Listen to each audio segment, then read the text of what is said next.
बिस्मिल्लाहिर्रहमानिर्रहीम। नाज़रीन किराम, आप देख रहे हैं हन न्यूज़ डिजिटल का वीलॉग सेशन और इसमें आज सबसे बड़ी खबर जिसके बारे में पूरा दिन चर्चा हुआ है और वो थी इस्माइल हानिया की शहादत।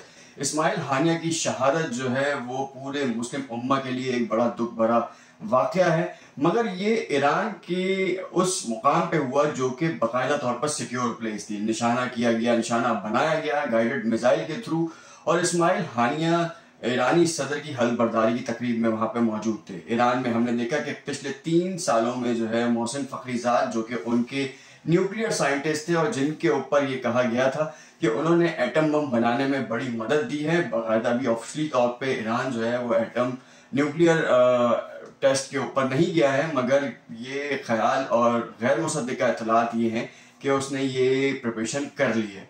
खैर, इस वक्त इस्माइल हानिया को शहीद किया गया, उससे पूरी उम्मत मुस्लिमा जो है वो अजियत का शिकार है और बड़े दुख में मुब्तला है, क्योंकि इस्माइल हानिया की जो फैमिली है वो इस सदमे से निकलने में उसको टाइम लगेगा। इस्माइल हानिया की फैमिली में आपको बताता चलूं कि 3 पोते तो जो है वो लास्ट ईद के ऊपर उनको निशाना बनाया गया। इसराइल की ये कार्रवाई बाकायदा तौर पर गाइडेड मिसाइल्स के थ्रू की गई, उनके एजेंट्स के थ्रू की गई, जिसपे सुप्रीम लीडर का भी बयान सामने आया ईरानी, और उन्होंने कहा कि अब बदला फर्ज हो चुका है। अब कहने का मतलब ये है कि इस वक्त जो है वो इसराइल ने एक नापाक हरकत की है और इस नापाक हरकत के बाद पूरी ईरानी कौम के लिए जो है ये एक चैलेंज बना दिया है। सुप्रीम लीडर का बयान सामने आया, ईरानी सदर का बयान भी सामने आ गया। इसी तरीके से रूस, चाइना और मुतादिद ममालिक ने इसराइल के इस नापाक हरकत के खिलाफ जो है वो आवाज़ उठाई है। पाकिस्तान की बाकायदा तौर पर हुकूमत ने जो है वो इसके खिलाफ आवाज़ उठाई है और बाकायदा कहा है कि ये एक बहुत गलत और नापाक हरकत है जिसका जो है वो इसराइल को जवाब देना पड़ेगा। और एक वक्त में अमेरिका ने जवाब देने से इनकार किया, फिर उसके बाद एक बयान गर्दिश करता नजर आया जिसमें कहा कि इसराइल के दिफा के लिए जो है अमेरिका साथ देगा। तो इसका मतलब ये बिल्कुल है कि अमेरिका जो है इसराइल को बैकडोर चैनल से जो है वो सपोर्ट करेगा। और हाफिज नईम उर रहमान के बारे में भी आपसे बात करेंगे, जो कि एक बड़ी खबर भी है। एक तो धरना दिए बैठे हैं वो, और अवामी मुतालबात जो हैं वो उनके किस हद तक जाएंगे इसके ऊपर भी तफसील से डिस्कस करेंगे। मगर उससे पहले आपको बताएं कि इस्माइल हानिया की शहादत के ऊपर उन्होंने अफसोस का इजहार किया और साथ साथ कहा कि वो 40 मुल्कों की फौज क्या कर रही है, जिसका काम ये था कि मुसलमान ममालिक के ऊपर होने वाले मजालिम को रोका जाए। क्या वो सिर्फ यमन के हूसियों तक महदूद है या कहीं आगे भी बढ़ेगी? 40 मुल्कों की फौज जो कि इस्लामी ममालिक की फौज थी, क्या उसको फलस्तीन नजर नहीं आ रहा? क्या वो जो है वो इस्माइल हानिया की शहादत पे कोई बयान दागेगी या फिर सिर्फ खामोशी का सहारा लेगी?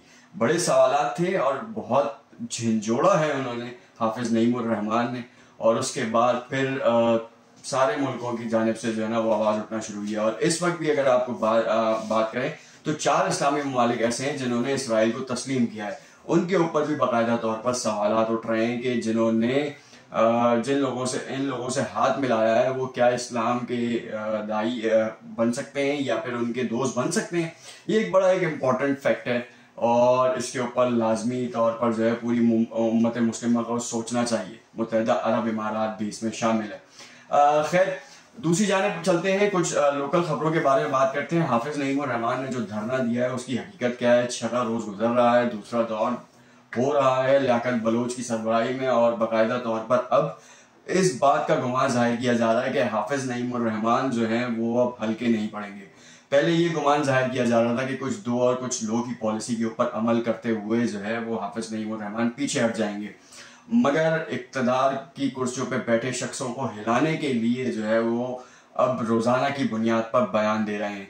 और सोशल मीडिया पे बड़े सवालात भी उठ रहे हैं। सोशल मीडिया पे कुछ सवालात ऐसे हैं कि पिछले अरसे में जो धरने हुए हैं उन धरनों में एक जो नुमाया धरना था उसमें जो अवामी मुतालबात के बजाय किसी और हद पे चला गया था वो। मगर हाफिज नईम उर रहमान का ये धरना, जो कि जमात इस्लामी के सरबराह हैं, हमने माजी में देखा कि कराची में जिस तरीके से उन्होंने बिजली के हवाले से आवाज़ उठाई, और इस बार पूरे मुल्क में जो है बिजली के हवाले से आवाज़ उठा रहे हैं, साथ में महंगाई के खिलाफ जिस तरह से आवाज़ उठाई है, उन मुतालबात में किस हद तक जो है वो कामयाब हो सकते हैं। अगर हम एक लोकल सर्वे भी देखते हैं कि अगर वो टैक्स स्लैब के ऊपर बात करते हैं या आईपीपीज के साथ मुआहिदों की बात करते हैं, तो हमने ये खबर भी देखी कि इस वक्त जो मुआहिदे हैं वो अगले 33 साल तक जो है चलते रहेंगे। पाकिस्तान की हुकूमत कोई सी भी आ जाए, पाकिस्तान उन आईपीपीज को जो है मुआहिदों के थ्रू पैसे देता रहेगा। तो क्या वो मुआहिदे ख़त्म किए जा सकते हैं? और अगर नहीं ख़त्म किए जा सकते तो क्या हम उन लोगों का एहतसाब कर सकते हैं जिन्होंने वो शिकें ही ख़त्म कर दी जिसमें हुकूमत का अपर हैंड रहना चाहिए? अवामी मुतालबात तो बिल्कुल यही है कि आपको जो है ना वो देखना पड़ेगा कि किस हद तक जो है वो आवाम के लिए रिलीफ प्रोवाइड किया जाता है। हुकूमतों की जानिब से तो सबसे अहम काम ये होता है कि आवाम को जितना रिलीफ प्रोवाइड किया जाए ताकि आवाम उनको दोबारा इक़्तिदार की कुर्सियों पर बिठा सके। मगर अब देखना यह है कि क्या वाकई ऐसा हो सकता है? क्या हाफिज नईमुर रहमान जो है वो अपने मुतालबात को पूरा करवा के जो है ना वो चीज़ें दे सकते हैं? तो जब टेक्निकल एनालिसिस के ऊपर हम जाते हैं तो ये देखते हैं कि इस वक्त हुकूमत के पास कोई ऐसा ऑप्शन नज़र नहीं आता। हाँ, ये अलग बात है कि अगर कहीं से जो है वो हमें एड आ जाती है और जिसके बाद हमारे मुल्क की वसाइल बढ़ जाते हैं और हमारे पास काफ़ी चीज़ें हमारे पॉट में गिरती हैं, फॉरेन रिजर्व जो है हमारे इंक्रीज होते हैं, डॉलर के प्राइसेस कम होते हैं, तो फिर ये चांसेस हैं कि हम जो है वो सब्सिडी जो है वो प्रोवाइड कर सकें, सब्सिडाइज वैल्यूज के ऊपर जो है चीज़ें दे सकें और महंगाई जो कि 20% कमी की डिमांड की गई है वो भी ऑटोमेटिकली पूरी हो सके।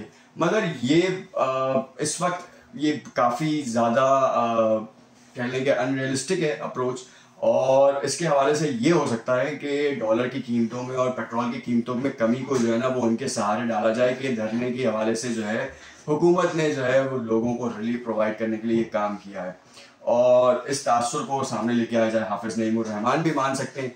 तीसरी जानिब देखते हैं कि इक़्तिदार की कुर्सियों पर बैठे अशखास जो हैं क्या वाकई अवामी उमंगों के लिए जो है वो काम कर रहे हैं? क्या आवाम को रिलीफ देने के लिए काम कर रहे हैं? बिल्कुल कर रहे हैं। इसका एक मुंह बोलता सबूत ये है कि इस वक्त जो है वो मॉनेटरी पॉलिसी को जिस तरीके से कम किया गया है वो एक काफ़ी अच्छा इकदाम है।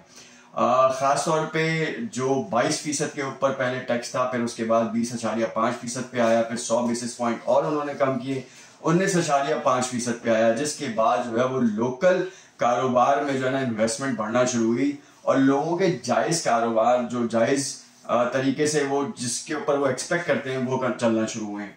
आप इससे अंदाजा लगाएं कि रियल एस्टेट में जो है वो बाकायदा काम बंद हो चुका था। इस 100 बेसिस पॉइंट की कमी की वजह से जो है वो काफ़ी ज़्यादा रिलीफ मिल रहा है। रियल एस्टेट सेक्टर के लोग जो हैं वो काफ़ी खुश हैं और वो ये कहते हैं कि 5% और कम होना चाहिए, यानी कि 500 बेसिस पॉइंट और कम हो ताकि पाकिस्तान में जो कारोबार है ना वो ज़रा और ज़्यादा चलना शुरू हो। साथ में वज़ीर ख़जाना ने बाकायदा तौर पर इस बात की नवीद भी सुनाई है कि हम डॉलर के रेट्स को भी कम करेंगे और हमारा जीडीपी ग्रोथ जो है वो बढ़ेगा, जिसके बाद जो है पाकिस्तान अपने पैरों पे खड़ा होता नजर आएगा।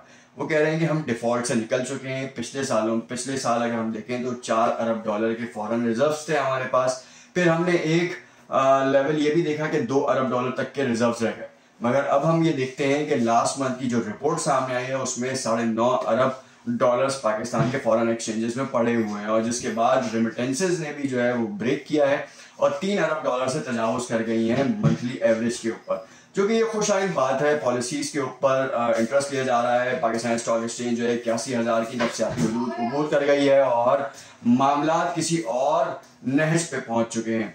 अब देखना ये है कि सियासी मंजरनामे में क्या तब्दीली रहनुमा होती है। एक तरफ धरना है, दूसरी तरफ बानी पीटीआई की रिहाई और उनके मुकदमात और साथ में उनकी पाबंदी का भी मामला है। मगर उस कह लें कि चैप्टर के ऊपर अभी जो है वो अबहम की सी सूरत है। इस वक्त ना बयानबाजी तक की ये बातें हैं मगर इसमें कोई फैक्टफुली जो है वो कोई चीज़ सामने नहीं आ पा रही। नाज़रीन, कल दोबारा हाजिर होंगे और कुछ नई खबरों के साथ हाजिर होंगे और उसमें फैक्टफुली हम बात करेंगे जिसमें आपको समझ आ सके। हमारा वीलॉग सेशन जो है वो इसलिए होता है कि डिजिटल मीडिया के ऊपर कोई कतगन ऐसा जैसी नहीं है, किसी के ऊपर इल्ज़ाम तराशी नहीं होती और साथ में पूरी खबर का तज्जिया किया जाता है।